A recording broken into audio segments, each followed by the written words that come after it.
Hey, folks, welcome to Free Press Sports with Carlos and Shawn. Carlos, it's so good to see you. I was worried about you, buddy. I'm glad you're back on your feet. You had a little bit of a dental issue you needed to get taken care of. I assume you're okay to talk. We don't have to talk too long today, but you okay there? I'm okay, Shawn. We can do this. Of course, yes. Jesus. Okay. Let's do it. Let's do it. All right, you're back and ready to go. We got a few topics we'll get through fairly quickly here. I don't even need to tell everybody what they are. You guys know what's going on out in the sports world, right? Do we need to say that? Do we need to just assume our listeners are I think we're smart? Contractually obligated to tell people what's going on. I always say, well, obviously we're going to talk about the Lions and their upcoming game against the Chicago Bears at Soldier Field. What else are we talking about? You're going to give a couple of quick thoughts on the Wings' recent, I don't want to say winning streak. It's only been 3 games, but their patch of winning here. It's pretty impressive. And what else are we going to talk about? Oh, the Pistons. Oh, my goodness. Yeah. Ooh, boy. Yeah. And let's start with Jim Leyland real quickly, though. You wrote about Jim Leyland relationship to Dan Campbell. I did the same thing. We both had, I think, similar ideas before, and then had to make sure we didn't step on each other's toes too much. I tried to ride around you, and as it should be. That's how it should be. I need to defer to you. I always feel better when I do. And we came up with a couple of columns. No, in all seriousness, Jim Leyland made the Hall of Fame. And one of the things that, and you and I have talked a lot about this away from a microphone, but just the idea of how coaching has changed over the years. You know, Bobby Knight died not that long ago, and you think about that model and the chair throwing and everything. And then you think about Jim Leyland, and then you even think about Dan Campbell and just the progression of coaching, I think, across all sports. A lot less yelling, a lot more relationship building in a different kind of way. And Leyland was sort of stuck between eras in that way, but boy, there were a few baseball guys of his time that read players better. And I'm just curious of your thoughts about him and how you thought to tie him into Dan Campbell. Yeah, I mean, I think that, the thrust of my column was that, Dan Campbell is on the path to becoming the next, Hall of Fame coach from Detroit, pro sport.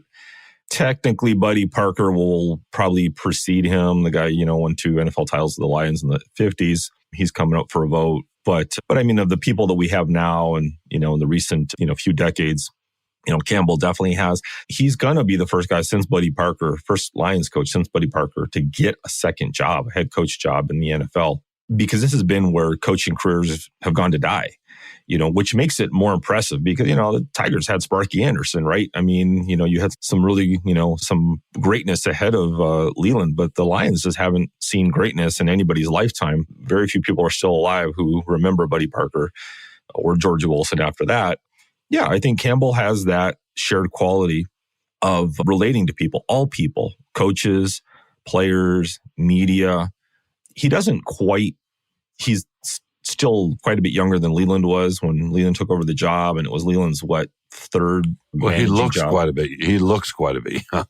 He looks old. He looks older, but he's an old soul on top of that. But he had a lot of experience in handling some high-end players like Barry Bonds and such. And he was an expert at dealing with players and dealing with the media. Campbell hasn't quite arrived there yet. He has a good instinct for it, a good feel for it, but he hasn't developed the whole, kind of how do I use the media? Leyland could do that. Leyland could know when to do something to keep the media out of the clubhouse, to keep, a drama down, or when not to call a player, as you noted in your column, into his office while the media was there to raise eyebrows or suspicion. He just really had a good sense. There's a lot that goes into that job. And baseball is different than football because you're just there all the time. But Campbell really has that feel. But let's not forget this too. Jim Caldwell had a good feel for his players too. I think the players liked Campbell more than they liked Caldwell more than they liked Campbell. They respected him more. They related to him more. He operated kind of as a father figure for a lot of the players. You heard it all the time, Coach Caldwell. But people respond. And the difference is Campbell knows the X's and O's better. He has a better feel for managing the game and using his coaches and getting the right people in place. For the most part, making tough decisions and not sticking with somebody longer than he has to. Aaron Glenn may be the exception, but that's what goes into that, right? Part of that relationship is is you have to relate to people. And even though he was good friends with Anthony Lynn, he basically had to demote him and essentially fire him after the season. That's hard to do. And the NFL is so much about loyalty. That's something where that really impressed me with Dan Campbell, that he was able to make that step. I'm not sure if Caldwell could have done that as easily. But yeah, as you said, Shawn, I mean, it's all relationships, right? No matter who you are. Yeah, I would humbly and, with a good heart, good intentions anyway, slightly push back on Caldwell. Caldwell's a good coach, and I would love to see what Caldwell looked like with Brad Holmes as the GM. He did not have that when he was here. And when he did have that kind of talent, he got a team to a Super Bowl, right? So I don't... And he inherited Tony Dungy's team. That's what got him to the Super Bowl. He had Peyton Manning, yeah.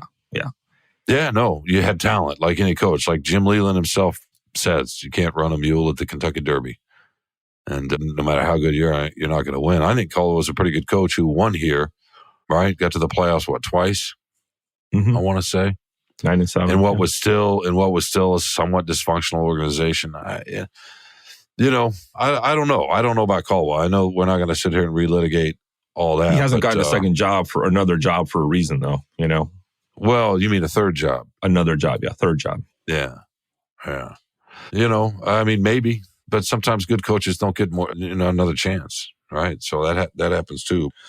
But you're right, Caldwell. I don't know what players, whether they like Caldwell more or in relation to what these current players and how they like Campbell. I don't know. That's hard to say. I know both were respected and liked by their players. And other than that, the degree, I'm not sure.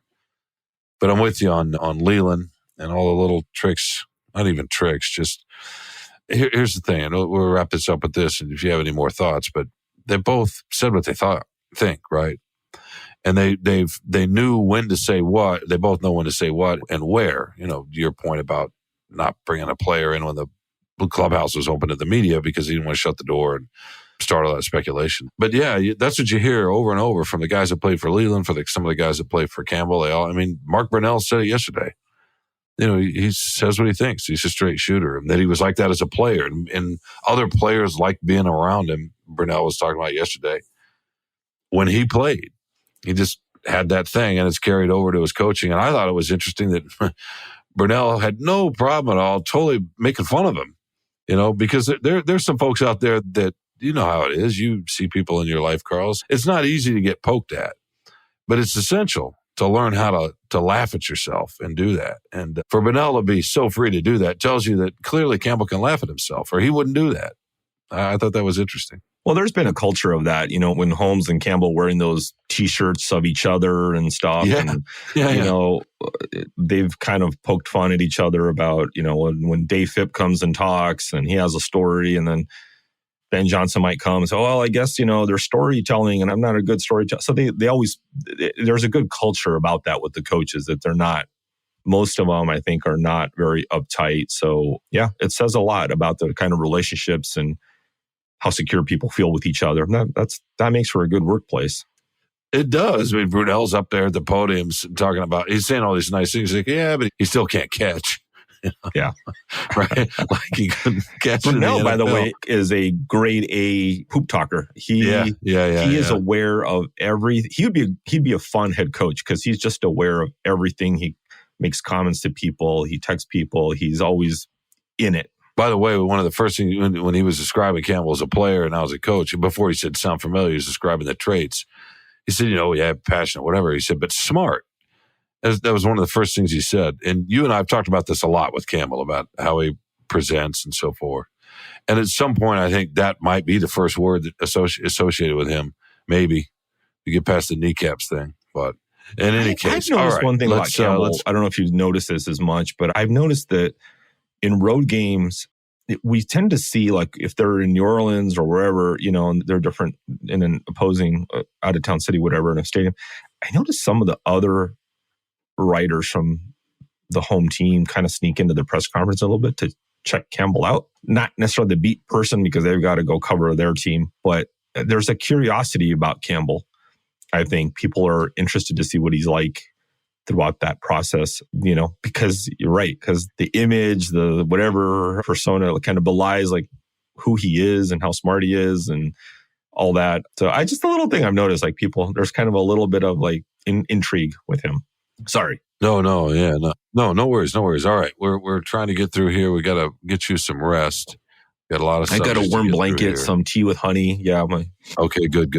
I want to hear your thoughts on the Wings, and obviously we need to dig into the Pistons for a sec. But let's do that after the break. One thing we did mention at the top of the show, and Carlos, this is on me. I humbly apologize to you, but I think we recorded Sunday.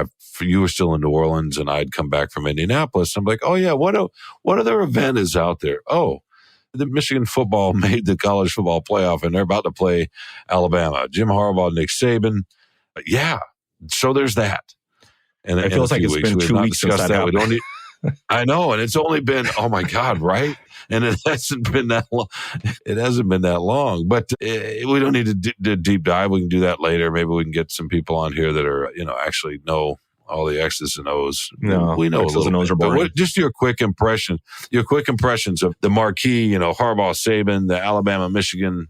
Just they're out on a national stage now. The way they're viewed here in Michigan versus, it's funny, I got texts from people out of the state saying, "Oh, I see your cheating school got into the college football playoff." That Michigan's tainted. They are. I mean, we don't feel it and see it here as much, but the rest of the country and the college football fans anyway, right? They think that Michigans are cheaters. They do. Absolutely. Right? I don't know how deep they've dove into it, but in any case, just your quick thoughts on whatever you want. I mean, it's a lot to pick. This is just all the intrigue about who was going to get the fourth spot in the playoff and all that, and Florida State got cheated, and all the reactions of the selection game or selection show, and Trump getting involved. I didn't even know that, but it's just that was what was. He blamed it on Ron. One sec, sorry. He blamed it on Ron DeSantis because he's the he should blame it on Florida, probably, but he literally blamed it on DeSantis. He'll get Biden in there. It's got to be Bidenomics has something to do with it. And then Rick Scott, the Florida Senator Rick Scott, wrote a letter demanding transparency. Anyway, sorry. Go ahead. Sorry. Yeah, it's just going to be. I mean, this is a fun time for college football. I don't have a dog in the fight, and it's just fun to kind of watch everybody duking it out and who belongs. And having grown up in LA and lived there and worked in Pasadena, actually, right by the Rose Bowl. It was a big deal whenever the Rose Bowl came, and whoever was in town from the Big Ten or the Pac-10 or whatever. But to think that Alabama and Michigan are going to play in the Rose Bowl is just, it sounds like this is college football nirvana. I'm sure the people, even the blasé Tesla drivers in LA are going to get excited about this a little bit and maybe even stay into the second half of the game. So that should be a lot of fun. I know you'll be out there. So I think it's amazing. I can't wait and by the way, if Alabama wins, do Michigan State fans kind of claim a little bit of victory? Former Michigan State coach Nick Saban. Oh, that's a good question. Probably not, considering they lost to Nick Saban in the college football playoff themselves, right? So I don't need that. I don't know that they. No, I'm with you, man. It's fun. We'll get into it a lot more. I mean, Alabama doesn't seem to be quite the behemoth that they normally are, but to think that they don't have a lot of talent, their quarterback may be the best player in the field when they line up. We'll see. Got 3 first-round picks on that roster. It's a tall test, but they have 3 first-round picks on that roster, at least. Oh, yeah. Alabama? Oh, yeah. Great. I mean, they're just, Michigan's a little more equipped to compete, I think, and we can discuss some of that. We still have a few weeks before it's here on another show. But, it's hard to get any bigger. I mean, and the fact that we're talking about it this way is why Alabama's in. I mean, right, if we're being real. I wrote about that earlier in the week. I feel for Florida State, for their players, especially, and the kids that go to school there, all that. That's a tough break. It's a really tough break. But a business decision was made because it's a business.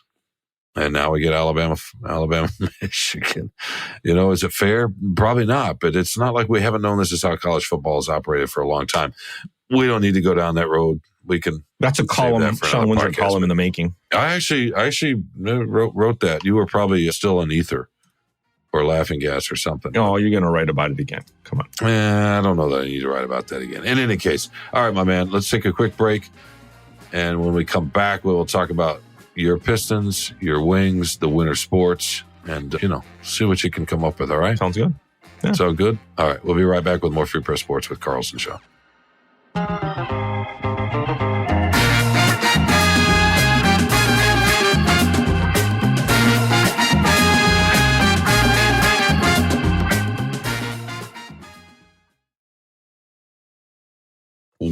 back to Free Press Sports with Carlos and Shawn. All right, let's get into, we got a couple of winter teams here. One is doing winter or exactly winter? what you thought. Winter. Those are two different, whatever. Very different things. Well, I've got a lot of Southern boy in me. So yeah, they are two different things. Although you can win in the winter. One of them right? can't. I think. In any case. Well, right. So let's get your thoughts, man. We can start with the Pistons, so we can finish with the Wings and give you a little positivity. You know what? You know what I mean? I have one question for you. Who do you fire, Shawn? Who do you fire in the Pistons? Tell me. Everybody? I mean, this is look. Troy Weaver can't come back. I mean, you know, and I genuinely feel for him to some degree. Let's just run down a couple things. We all understand. First of all, I don't know that Monty Williams is who he wanted as a coach. So So let's start with that. Does he have the authority to hire who he wanted as a coach? Whatever else you think about Monty Williams. I don't know that he wanted Kate Cunningham. I thought he wanted Evan Mobley. I don't know that he wanted Jaden Ivey. I think he wanted Benjamin Mathurin, who plays for Indiana, who I think you saw when you were looking during the break that the Pacers are pretty good. Not because of him, because of Tyrese Halliburton, who Troy Weaver could have picked, but he chose Killian Hayes anyway. We don't need to relitigate the draft. That happens with every general manager. You know what really cost them is he didn't get Victor Wembanyama, who's making a huge difference for the Spurs, who lost 15 straight, right? Yeah, because they've lost what have they lost? 13 in a row? No. 15. So they're right behind him, by the way, with one of the best coaches ever. So it's just to what you were saying earlier about Jim Leyland. And Dan Campbell would say the same thing. You can't run a mule in the Kentucky Derby. I mean, God, I don't know that I love that metaphor necessarily, but you know what I mean? Comparing human beings to horses. But the point stands. Jim Leyland's point stands. Greg Popovich has lost 15 in a row, and he's got 5 NBA titles. So I don't know.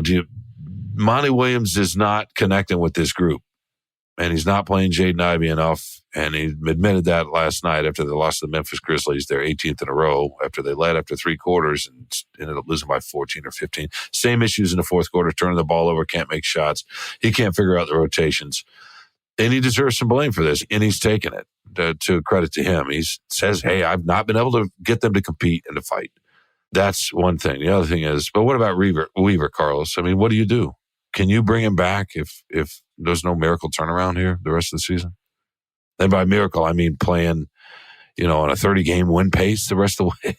Yeah, to me, the way I look at it is, let's just say that Monty Williams was not at the beginning of a 6-year contract. What if it was his 6th year or 5th year, whatever? He only had a year left. Then how does this change it? I mean, they're obviously not going to get rid of Monty Williams because he's just got here. But to me, when you talk... Wait. You mean, how does it change it right now? How does it change your perception about who should go? If he'd been here for a while? Because if he'd been here, or if it was just easier to get rid of him. Because to me, you can talk about the talent and everything, but it's not like this team is, they don't have Bojan Bogdanovic is who they don't have. But, other than that, everybody else seems healthy. Cade's back. That's what we're waiting for. And by the way, Bogdanovic is He's back. So yeah, then they should be on a roll right now. I mean, just got back. That's the thing is like, if you're talking about fight, and that these guys aren't competing and that they're making mistakes and there's rotational problems, that's on the head coach. That's not Troy Weaver. It is. There's no question. But the part of the reason he's searching and scuffling is because he doesn't have combinations that can score enough and or to check enough. And that's on Troy Weaver. So it's really both. I mean, obviously the fans want Weaver out. But I mean, do you think Gorse can bring him back? If nothing changes, if they stay on, maybe not quite this pace, but 10 game pace, can he bring him Someone's back? No, you can't. I mean, Weaver's got a track record, so the fans have seen enough of him and there's been no winning, but also he's got to be the sacrificial lamb. You got to give somebody up, and he's got to be the person. Now, this happens again next year with Monty Williams. Now, it's not going to be a quick fix, right? You're not going to go to one draft and fix the whole roster and everything. Okay, now we're going to be in a playoff game or a playing game, whatever. So, but that's the question is how, and you talked about this a lot, is the GM and the head coach have to work together is a relationship that actually should be more adversarial. And maybe it has become that with the Pistons a little bit, but how do you get the right GM? Who makes that decision? How does he work with Monty Williams? Yeah. And you got to change the structure, or at least consider changing the structure. I mean, Arn Tellem has got a hand in this, right? And I get it. Any organization, you can have different opinions and you need to build a consensus. But, I don't know how much Weaver's hands are tied behind his back. I don't know if he's just a really good, is he a good scout, talent evaluator, all that, but maybe not necessarily a good team builder. I mean, you could make that argument. It's hard to say. It's unfortunate in a lot of ways that it's just all gone so bad. I mean, Monty Williams, not a perfect coach. Nobody is. We're obviously not perfect journalists. You're probably more perfect than I am, but you can't have it, just everything that's gone wrong plus some bad luck, right? Some poor choices, decisions. James Wiseman, for example, coming in for Sadiq Bey, that has not worked at all. I understand taking a flyer because the guy was the number 2 pick and he had talent, just hadn't worked. On top of that was some bad luck. So it's both, because you got to have luck. The best GMs have to have luck. You and I talk about this all the time, right? Amon Ross St. Brown fell into the lap. Did Brad Holmes and Dan Campbell know he was going to be that good? Or did they? Ben Johnson knew. Did they really know he'd be? I mean, they knew they had a chance to get a really good player. I don't know, whatever. It's just how that goes in sports. What do you think, Carlos? I mean, you mentioned the Orlando Magic. Maybe during the break, maybe when we started, I can't remember at this point. It's all a blur. And how they're third place in the Eastern Conference. They had a number 1 pick. Was it a year after the Pistons did? It was the Ivy year, so I guess it was. And they took Paolo Banchero, who's turning into an absolute stud. And the year before, when the Pistons took Cunningham, they kind of fell into Franz Wagner at number 7. It was either 7 or 8. Maybe it was 8. I can't remember. Who's also, and those two together are just a menace. They feel like a future, a new kind of basketball team. 2 6'10" guys that both handle the ball and they both play both ends of the floor, especially Wagner. And they got nice pieces around. There's a better team building, and boom, they're in third. The Magic were in the lottery, several years in a row, just like the Pistons, and now they're shooting up. Is that all coaching and general manager, I want to ask you, or do you have to have some luck too? Yeah, I mean, it's all part of it. You got to have some luck. It's coaching, it's player talent, development. But I do believe sometimes like these low round picks, second round in the NBA, late first round in football, right? Ross St. Brown was a 4th round pick. I'm not convinced that those players always will just be successful no matter what. Like, I think it has to work within that system. They just don't have greatness built in. I mean, look at Tom Brady, right? He had to be in the right system. I don't think you could have just put him with 31 other teams and he still would have been Tom Brady. I don't think that would have happened. So it has to work in concert. It's not just that this person was preordained to be great, period, end of story. So, that's the tricky part of it is, who's responsible for success and failure? The draft pick, the development, how they're used with other players within the system.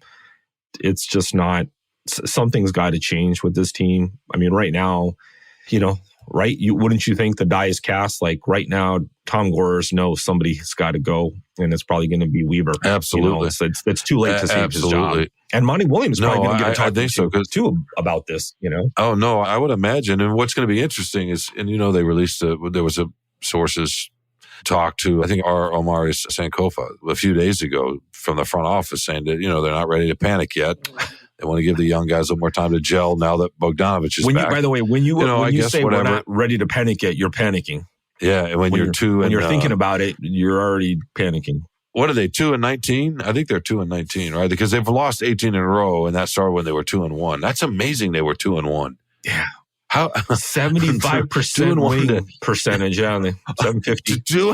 2-1, and they look different too. I think that's another thing that's so confusing to people. They're like, what happened? A little bit of it is Jalen Duren, who, by the way, rolled his ankle again, and that's just tough. It's tough for the fans, the franchise. He looks so good to start the season, like he'd taken a leap. He's such a promising player. And if he's going to have ankle issues for a while, right? I mean, this is the second or third time he's done this season. He's already missed time. He's not been the same since he did it in that third game of the year. Not that he's solely responsible. His diminishment is responsible for 18 games, obviously. But it's tough, man. And, it's funny. I was talking to my son about this, who loves the Pistons and basketball guy. And you watch him, and he said they look defeated. their body language. How do you get out of that? Just as a human being, how do you get out of that? Williams keeps talking about, he keeps telling them, there's no one coming in to save us. We got to figure this out. It's just us in here. How do we find our way to a win? I mean, how do you?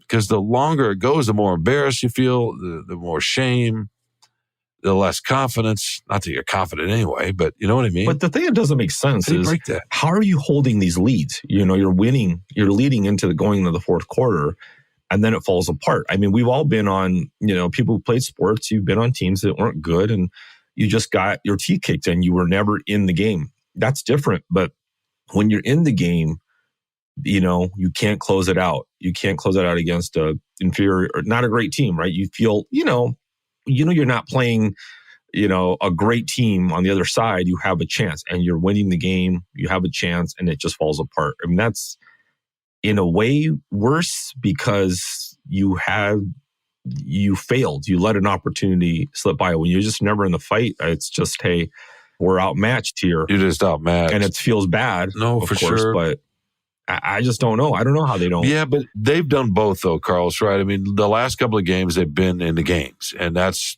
not a coincidence that it's been since Bogdanovic has been back. He's changed that. He's made them a little more competitive. Prior to his return, they were getting blown out. Although what was interesting was that the first part of the losing streak, they were losing, like you said, mostly. They weren't really getting blown out at all. They were in almost every game in the fourth quarter, and the same things started to happen. Then they just kind of really lost their way and started getting run off the court and started getting blown out. Now they're competitive again a little bit with Bogdanovic back, but they're still, a 2-point lead in the third quarter ends up to a 16-point loss or 14-point loss to a team, by the way, that doesn't have Ja Morant or Steven Adams or Brendan Clark or Marcus Smart, who's, four of their best players.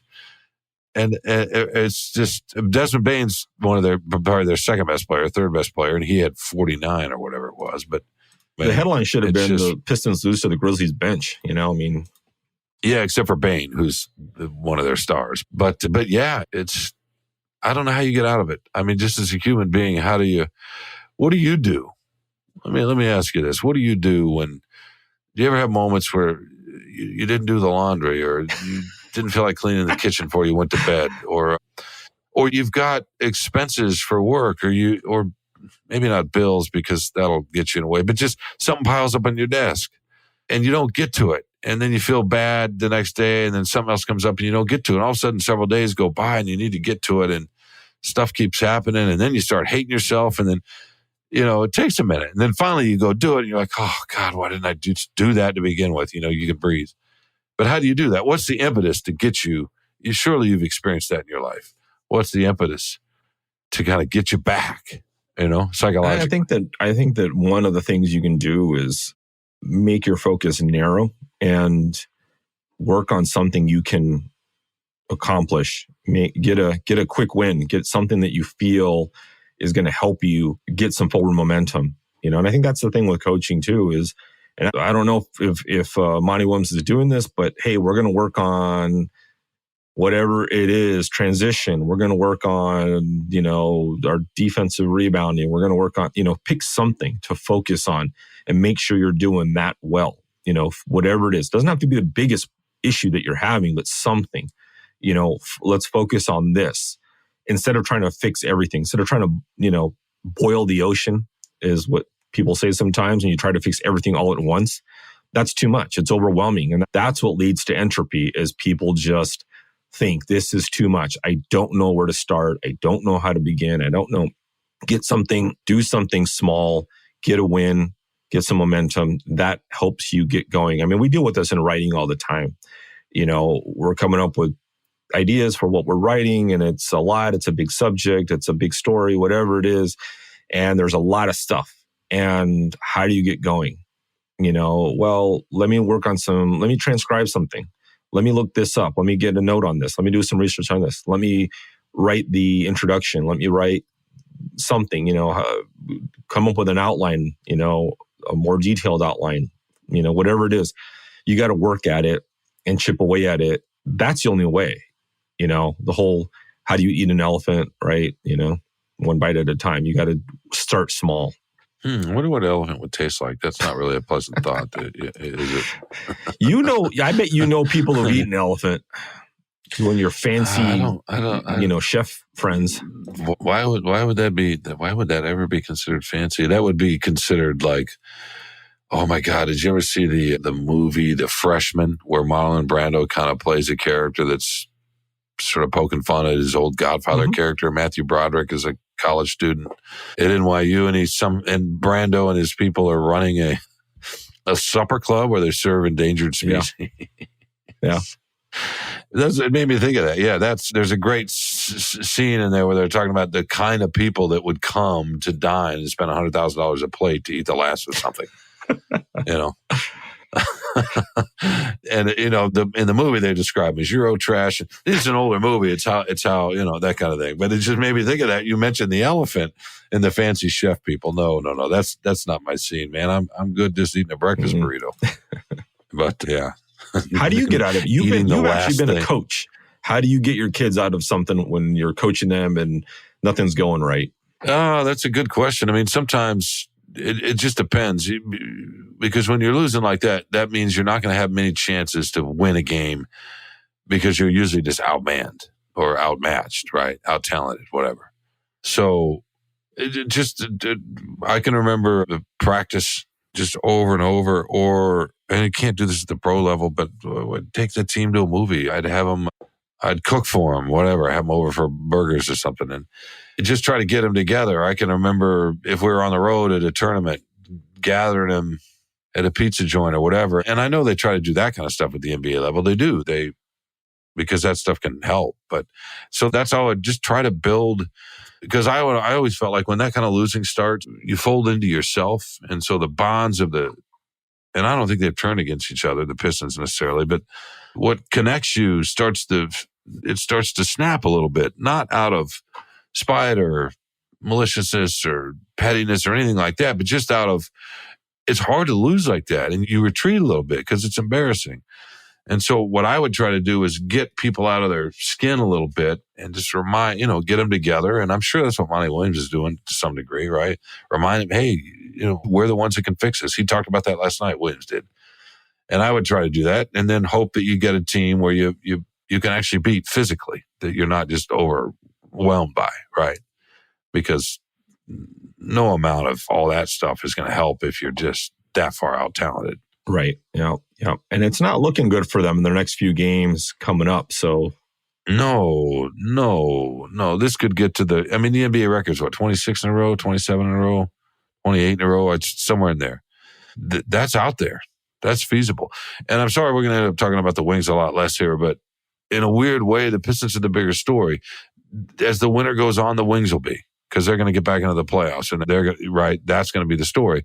But right now, the Pistons are headed towards inglorious history. And even though the Wings are doing really well, it feels like what is happening feels outsized in terms of the losing. And so they're the biggest story. Well, it's a car wreck is the problem. The Pistons are, something bad's going to happen. There's going to be an organizational shakeup and people are calling for heads and all this stuff. That there's a lot more drama, and the Wings are just winning, and they're adding, a potential, superstar or whatever. Well, a superstar, but whether they can get back to that, right? That's. Yeah, tell me what you think of the Wings, because they are, as this goes on, if the Pistons set a record, whatever they do, but eventually, I know there's apathy and indifference now, but eventually that's all they're going to be. There's not even going to be interest in, oh my God, we're slowing down and rubbernecking, right? That'll go away.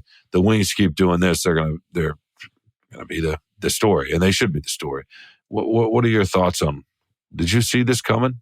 Where they're ranked right now in the division, the record, the 7 of 8. The pluckiness, the fact that they're getting goals from a lot of different places, Not quite. I thought Alex DeBrincat would make a difference, and they've had pretty good health. So I think that I did not see quite this level of success yet, but I thought they'd be more into, hovering more consistently into that playoff spot in that position, either to the wild card or one of the conference spots. But yeah, I mean, they've done really well. They've played some really good teams. They've beaten them. They've beaten, Boston in Boston.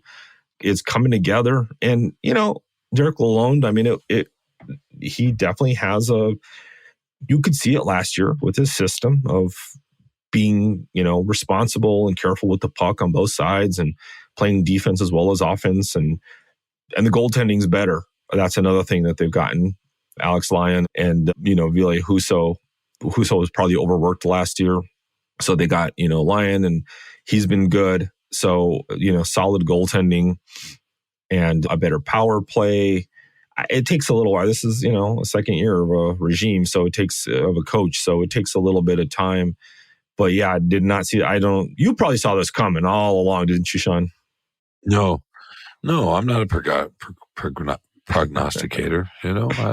That's not my strength. I mean, I don't know that I have any strengths, but if I did, that would not be one of them. No, they're a fun team. That's the thing.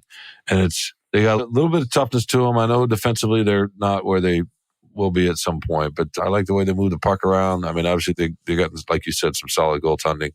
And DeBrincat has supercharged things for sure. And Dylan Larkin looks like he's in some ways playing the best hockey of his career. He looks refreshed. And he's got a little bit more space, I feel like. As they say, right? The way the ice flows is you get a guy like that next to you, and that's going to change it. I don't want to use your favorite word, but it's going to change. How about this? It's going to change the angles, the spacing. There's a umbrella term for that, but we're not going to use that here. Geometry. Oh, you're going to get into parabolas and Lord. No, but all right, we're going to we're going to get some hockey people in here. Then the next, I don't know hockey people. Okay, I'll get it. Okay. Well, no. I mean, we're gonna get our fabulous beat writer. Yeah, if she ever decides to join us, she's too busy. It's been actually really weird timing that she hasn't been able to join us, but I know she wants to come on. Yeah, no, but we'll get here and we'll do a deep dive in the Wings. We're going to do that in the hopefully in the next few weeks. We're also going to try to get to either Graham Couch or Chris Solari or both of them in here and talk about whether Tom Izzo needs to retire. I don't know. That's what I've seen on Twitter. When the Spartans got beat by Wisconsin the other night, and it's like, oh, it's time for him to go. Okay. So yeah, that sounds like an interesting conversation. But yeah, so that's just some stuff upcoming. We'll get some of those folks in here because we want to talk more about the Wings. We do need to talk about Michigan State basketball at some point because they were supposed to save the university, save the soul, wash away the sins of the football team, and none of that is happening. It's been very painful, and so that's worth getting into later. All right. We need to take one more quick break, Carlos, and come back with your favorite thing. Sound good? Perfect. All right. We'll be right back with more Free Press Sports with Carlos and Shawn.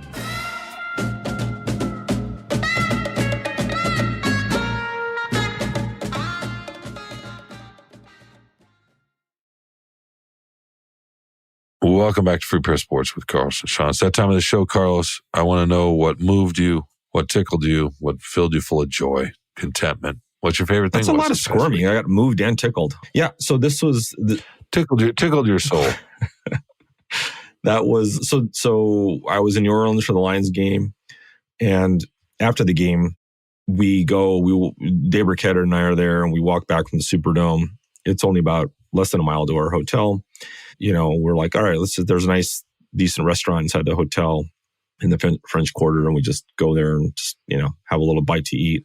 As we're sitting there at the bar, a couple comes up, middle-aged couple, and everybody at the hotel's Lions. It's all Lions fans. Lions take over, of course. And the nice gentleman named Zach, looks at Dave and says, "Are you Dave from the Free Press?" And is like, "Yeah, I am." And he's like, "Oh, who wants to know?" Kind of joking. He's like, "Oh my God." And, and he's like, "You're Carlos, right?" "Yeah." So he's a super big fan. He's from Fenton originally. His wife is from Lansing. Actually went to the same high school as Magic Johnson. She was a few years younger, but they moved away. They actually met in San Diego, and he works for the federal government, but they live in New Mexico now. But as we know the story often, Shawn, people just remain diehard Detroit and Michigan sports fans. And so he, consumes all Detroit sports, all Michigan sports, loves it. And so we had a really nice conversation with them. And it was really nice to see somebody and, not only who appreciates our work and the effort, but, having that connection with real fans. It's nice to see them once in a while and hear their thoughts and what do you think about this team, or what do you like, what don't you like, what, kind of an unofficial reader panel that we would have back in the day more at the Free Press, invite some readers in and ask them their opinions, not necessarily about our jobs, but just what we cover, how we cover, what their thoughts are about certain teams and players and coaches. So it was just a nice conversation with them. And, it was a long day and we're tired, but it was invigorating to be able to be reminded of why we do things and why it matters to people. And I think it's, the truth is in our job, our job is mostly, I'm exaggerating to some extent, but it's mostly looking at a computer screen, typing words into a computer screen, sending them to the office, and that's it. That's your job, coming up with ideas and whatever, and doing interviews and writing your stories. But we don't get to have, I think to the outside world, it seems like it's a more dynamic job because of Twitter and the discussions and things that are going on. And we're part of that discussion. But to us, it's kind of a strange little, you feel like an accountant sometimes, just, making sure everything's right in the ledger. You close the ledger and you go home and that's it. So it's nice to have that connection with the fans. And I encourage it. If fans ever spot me somewhere and they want to be nice about it and and have a conversation, I'm always happy to chat a little bit when I'm not rushing somewhere. Obviously I'm sitting down or, walking through a stadium, whatever it might be. But yeah, it was really nice to catch up with the fans. Oh, good for you. That's. I'm glad to hear that. And I was tickled. You could use some of that. That's nice. That's good. Helps the perspective there. It's always fun when you talk with fans when you're out at events. I always enjoy that. I had that happen in Indianapolis actually at a place called Shapiro's Deli, and I always like that myself. What was my favorite thing? I'm going to keep this real short. I was at the Michigan-Iowa game, the Big Ten title game. It's an 8:00 kick. It goes really late, especially the winning team celebrates to set up the stage. That delays everything. I'm not complaining at all. It's just how it is. You get back. I don't know. I was done working at 2:30 in the morning, probably. Maybe a little later, checking. You're wound up. You fall asleep at 4. The selection show is on Sunday the next morning at noon or whatever. I don't know. I fell asleep at probably 4. Indianapolis happens to have probably one of my 2-3 favorite restaurants in the whole country. It's a place called Milktooth. It's in a converted garage. It's a brunch place. But that sort of oversimplifies. It's just really good food. The vibe's great. It's not necessarily fancy at all. It's just everything made by hand and not overly inventive, but creative enough. And it's just, it's just a great place. And I'd put it up against any place anywhere, really. And I love going there when I go to Indianapolis. But I was tired, Carlos. I was up till 4. And I thought, maybe I could go a little bit later, but I had to watch the Lions game to prep for your pod. Plus, I had to watch the selection show and then write a column, and I had to write a column during the game on and off. So I was trying to balance everything, and there was just no way to do it. There wasn't. The only way to get to Milktooth was to maybe sleep for 3 or 4 hours and then go do it. And I hope you're proud of me. And I thought, I did that when I was younger. I'm just going to get to sleep. And I did. I fell back asleep. I got a little bit of sleep, not a ton, but enough to function. And I missed one of my favorite spots, but I got to sleep, and that felt awesome. And that was by far my favorite thing, that I can do that. I can give up something that I've loved all my adult life, not that restaurant per se, just that kind of experience, and lean into the sleep. So I don't know why you're saying that you think this is some. This is some unique thing. You do this all the time. You did this to me in LA. We're supposed to go to Philippe's last year or 2 years ago. Like, you punked out. We were in Chicago. I think it was last year. No, we went to. Go out. You're like, no, I'm staying near O'Hare. We went to Midway. I can't stay. I'm going to go. We went to some place. No, we went to some place in LA. We had a meal together. Went to Hipster Taco Bell is where we went. Because it was close. It's whatever. I wanted to go to Frank and Musso's. You're like, no, I'm too tired. I was in LA and wanted to go to Philippe's with you a month ago, whenever that was, 6 weeks ago. But you had. I had my pesky wife with me who didn't want to go to dinner. Yeah. Well, you know what I would have done? I would have said sorry if I had family around and gone with my buddy because that's the stuff. Oh, I know of you life. would have done that. Yeah, I'm sure. Anne would have appreciated it for sure, of course. Yeah. She just wouldn't have cared one way or the other. I mean, if it wasn't our last night, I would have done that. It's just. Well, you probably would have punked out anyway. I'm kidding. No, I wouldn't have. I'm kidding. We dined out there, so I've cooked for you. Anyway, You got old. That's your favorite thing is you've gotten old. Okay. No, but I just normally I would just go torture myself to do that, and I was just glad that I found a way to make peace with just sleeping in. And why couldn't you just do Grubhub? I might. You can't do that with this place. You might not. I might not go back to that place for a long time. You never know, but that's okay. I just like being at peace and being not rested, but rested enough to do my job. So how about that? Well, growth. That's growth. Maybe get over the food addiction a little bit. Not a food addiction, but experience addiction. Are you comfortable enough in your own skin to admit that you could actually go somewhere like the French Laundry and pay $500 for dinner and say, that is the best dinner I've ever had? It always has to be some cool little out of the way place, right?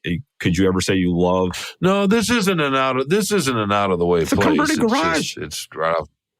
Yeah, but it's right off downtown Indy, and it's not really. I don't think it's out of the way. I don't even remember how I found it, but it's not like I discovered it. Yeah, I mean, it's just a great. It's just a great place. I like finding places I like all kinds of places for all kinds of reasons. I love places like that in particular, especially in places like Indy or Buffalo or wherever that hold up against what you think you can get in LA or New York or San Francisco or whatever. And I know that's changed. You can get great food all over the country. You have been able to for a long time. The way we're mixed up, the demographics, the cultures mixing is what I meant to say earlier. It's fabulous. It's great. But I just that place I found back before some of the food scene had changed, when you had to go to the coastal places, or people thought you had to go to the coastal places. So it kind of upends how you think about things. That's why I really like it. By the way, I mean, the food, aside from the food. One little funny note is when we were having dinner, Daybreak had made me proud because I thought, as we know, I think we've talked about this before, is he considers chicken nuggets, high-end cuisine. Dinosaur chicken nuggets. Yeah. And but he actually, in New Orleans. Who doesn't like a good chicken nugget, by the way? Well, he just considers it kind of like elevated cuisine. That's the problem, is it's kind of starts and ends there with him. But he was there and he ordered seafood gumbo, and he ordered alligator. Unfortunately, it was alligator hush puppies. And I agreed with him that it didn't really taste like anything. It just tasted like, fried dough. And he thought it would taste more like they didn't have the alligator bites that, he's gotten before.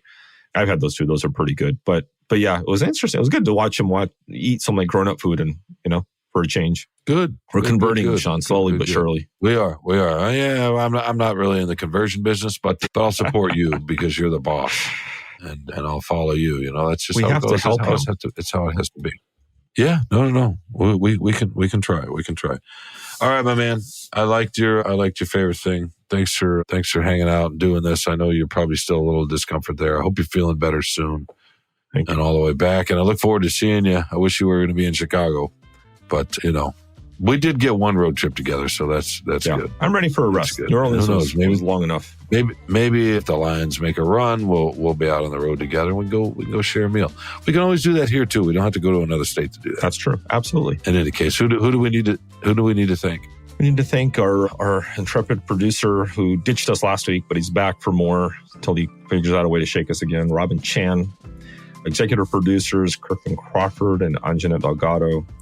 And Free Press editor, Nicole Avery Nichols. But as you know from my favorite thing, Shawn, who do we need to thank? Who's the most important person? Y'all, of course. Y'all. And by y'all, I don't mean me and Carlos. I mean y'all, literally, the listener. We're not here without you. We're grateful. We're grateful for your readership, especially for your listenership. And you keep tuning in every week. You can, you know where to find us. You can find us wherever you find your favorite podcast. When you do, please rate. Let us know what you think. And most importantly, subscribe. Carlos, until next week, my pal, when we're back with, Yeah, I guess Sunday's next week. Hopefully we can talk after Chicago. We can find a way to make that work. If not, we'll definitely be back next week with more Free Press Sports with Carlos and Shawn.